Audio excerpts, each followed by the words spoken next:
जय जिनेन्द्र, प्रणाम। Welcome to निर्भा।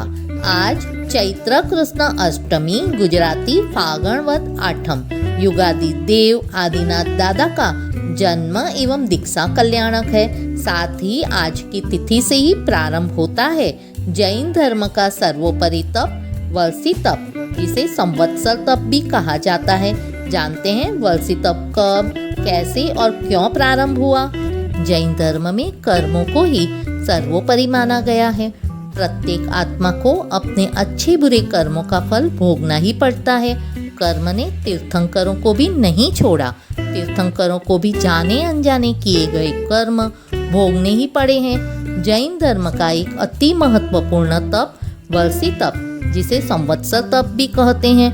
मुक्ति पथ पर कर्म वो कांटे हैं जो मोक्ष मार्ग में बाधक बनते हैं।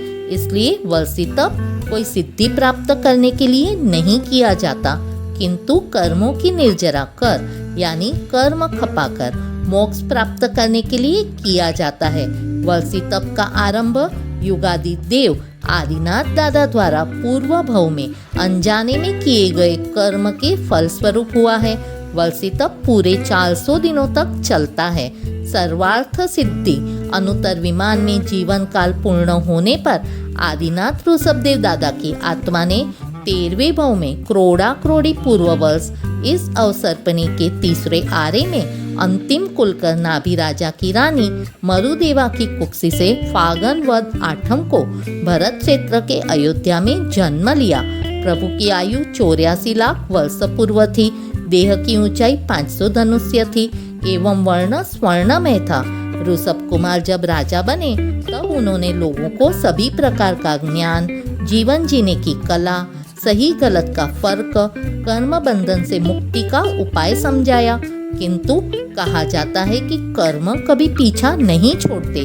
पिछले जन्म में किए गए कर्म इस जन्म में उदय में आकर फल देते हैं। ऐसा ही युगादि देव आदिनाथ दादा के साथ भी हुआ। तीर्थंकर दीक्षा से लेकर केवल ज्ञान होने तक संपूर्ण मौन रहते हैं। ऋषभदेव परमात्मा को दीक्षा अंगीकार करने के बाद लाभांतराय कर्म का उदय होने से 400 दिनों तक निर्दोष गोचरी नहीं मिलने से 400 दिनों के निर्जला उपवास हुए थे। दरअसल पिछले जन्म में भगवान ऋषभदेव ने किसान को बैल का मुंह बांधने की सलाह दी थी, क्योंकि वह बैल खेतों की फसल खा रहा था, जिसे देख खेत का मालिक बैल को कोड़ों से बड़ी निर्दयता से मार रहा था। यह देख प्रभु ने करुणावश बैल का मुंह बांधने की सलाह दी, जिससे बैल को मार भी न पड़े और किसान को फसल का नुकसान भी ना हो। किंतु काम पूर्ण हो जाने के बाद बैल का मुंह खोल देना, यह कहना रह जाने से पूरे 12 घंटों तक बैल का मुंह बंधा रहा। बैल 360 पलों पल तक तड़पता रहा।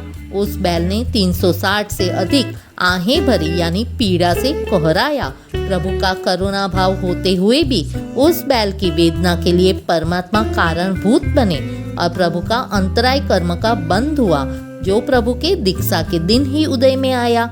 उसी 12 घंटे के कर्म के निवारण यानी निर्जरा के लिए प्रभु को 400 दिनों तक निर्दोष आहार पानी नहीं मिलने से उपवास से रहना पड़ा। बस यहीं से तप के द्वारा कर्म बंधन की मुक्ति का विधान शुरू हुआ। परमात्मा आदिनाथ ऋषभदेव दादा द्वारा किए गए 400 लगातार उपवास की स्मृति में 400 दिनों का वर्षी तप यानी संवत्सर तप किया जाता है। भगवान ऋषभदेव ने तो 400 उपवास एक साथ किए थे, किंतु वर्तमान में संज्ञान बल का अभाव होने से 400 उपवास एक साथ करना असंभव होने से एकांतर उपवास कर 400 दिनों में इस तप की समाप्ति की जाती है। वर्षी तप का प्रारंभ चैत्र कृष्ण अष्टमी गुजराती फाल्गुन कृष्ण अष्टमी से किया जाता है। तप का प्रारंभ उपवास से होता है। छठ करनी हो तो सप्तमी और अष्टमी ऐसे 2 दिन उपवास कर तप का प्रारंभ किया जाता है। तत्पश्चात 400 दिनों तक अर्थात 13 मास और 11 दिन एकांतर उपवास और पारणे में कम से कम बियासना किया जाता है। तप के दौरान एक साथ 2 दिन भोजन नहीं किया जाता। 3 चतुर्मासी के दिन शक्ति हो तो छठ यानी बेला करना चाहिए। प्रति चौदस यानी चतुर्दशी के दिन उपवास आए इस प्रकार आगे पीछे छठ करना चाहिए। तप के दौरान श्री ऋषभदेव नाथाय नमः पद की 20 मालाएं फेरनी चाहिए। सुबह शाम प्रतिक्रमण तथा ब्रह्मचर्य का पालन करना चाहिए। उपवास के दिन देव वंदन, प्रभु पूजा, 12 स्वस्तिक, फल नैवेद्य, 12 खमास्मना और 12 लोकस का कौसक यानी कार्योत्सर्ग करना चाहिए। तप की पूर्णाहुति अक्षय तृतीया के दिन अचित एक सूरज से अथवा शक्कर के पानी से ठाम चोवियार एकासना करके करनी चाहिए। जिन आज्ञा विरुद्ध कुछ भी कहा गया हो तो त्रिविधि त्रिविधि मिच्छामि डुक्कड़म। Subscribe and like please. Jai Jinendra. प्रणाम।